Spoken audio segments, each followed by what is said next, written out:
ना कि लूट घसोट चोर डकैत चुहार के हाथ में पैसा जाए।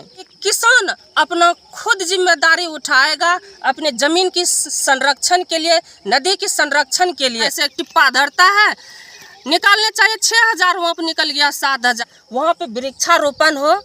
ऐसा नहीं कि सिर्फ पानी बहता है, पानी के साथ साथ मिट्टी भी चला जाता है। 40 वर्ष के बाद मनरेगा योजना के तहत नदी साफ सफाई हो रहा। नमस्कार, समाचार सुर्खियों में आपका स्वागत है। मैं हूं रंगीला 2.0 का आवाज में। आप देख रहे हैं G2.0 फेसबुक पेज और यूट्यूब चैनल। पिछले 40 वर्षों में पहली बार ऐसा काम करके दिखा रहा है। 40 वर्ष के बाद मनरेगा योजना के तहत नदी साफ सफाई हो रहा है। तो इसमें दोनों बात होता है, पक्ष विपक्ष दोनों बात आता है।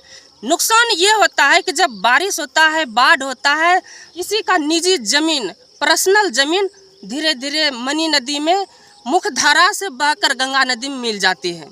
ऐसा नहीं कि सिर्फ पानी बहता है, पानी के साथ साथ मिट्टी भी चला जाता है। अब जो बरियारपुर ब्लॉक के तहत मनरेगा योजना के तहत साफ सफाई जो करते हैं, उनसे कहना चाहते हैं कि जिन किसान भाइयों का, जिन किसानों का जो मनी नदी के किनारे जमीन है, कितना एकड़, कितना डिसमिल प्लॉट नदी में बह रहा है, नदी में सिमार जा रहा है, तो उन किसानों को पर्सनल फंड दीजिए। मेरा मकसद ये है कि जिन किसानों का प्लॉट पानी में गिर रहा है, वहाँ पे वृक्षारोपण हो। जहाँ पे लंबा चौड़ा प्लॉट गिर रहा है, नदी में सिमाकर गंगा नदी में धारा बह रही है, वहाँ पर पाइलिंग का काम होना चाहिए। क्यों हम पिछले कई वर्षों से इस खेत को कट्टी लगते हुए देखा है। अभी भी देखिए पूरा जमीन स्लिप होकर चला जाता है बारिश के टाइम में, बाढ़ के टाइम में, तो इसका कोई जिम्मेवारी नहीं है।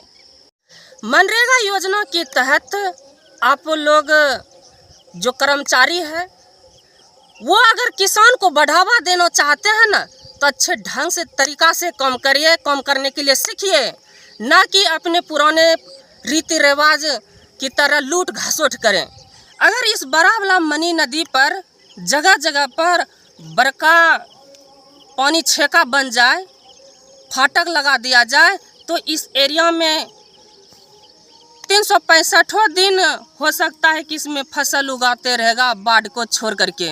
नेता तो तरह तरह के आते जाते रहता है, लंबा चौड़ा भाषण देते रहता है, और उस नेता के आधार पर लूट घसोट करके मनरेगा के तहत पैसा लेता है। मनरेगा जो फंड देता है, पैसा जो भेजता है, वो भी 1 लाख पैसा आधा खा लेता है। वहाँ पर वो जो आधा पैसा खा के बचता है, जो काम करता है, वो आधा पैसा खा लेता है। जिसके खाते पर पैसा भेजता है, उसको सलाह की एक जो मजदूरी होता है ना, मजदूरी तक का पैसा नहीं देता है, पैसा छोड़ा कर निकाल कर दे देता है। और बुरबकवा सब की करता है, फुसुर फुसुर करके रातों रात पैसा निकाल के छोड़ा कर दे देता है। ऐसे टिप्पा धरता है, निकालने चाहिए 6,000, वहाँ पर निकल गया 7,000। गया तुम्हारा पैसा किस कौम से गया, नहीं गया, हम अपना ही पैसा निकाल लिए।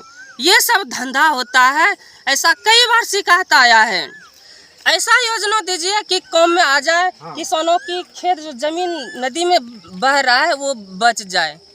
वृक्षारोपण करके जगह जगह पे चापाकल गड़ा दीजिए, ताकि किसान अपना खुद जिम्मेदारी उठाएगा अपने जमीन की संरक्षण के लिए, नदी की संरक्षण के लिए, ना कि लूट घसोट चोर डकैत चुहार के हाथ में पैसा जाए।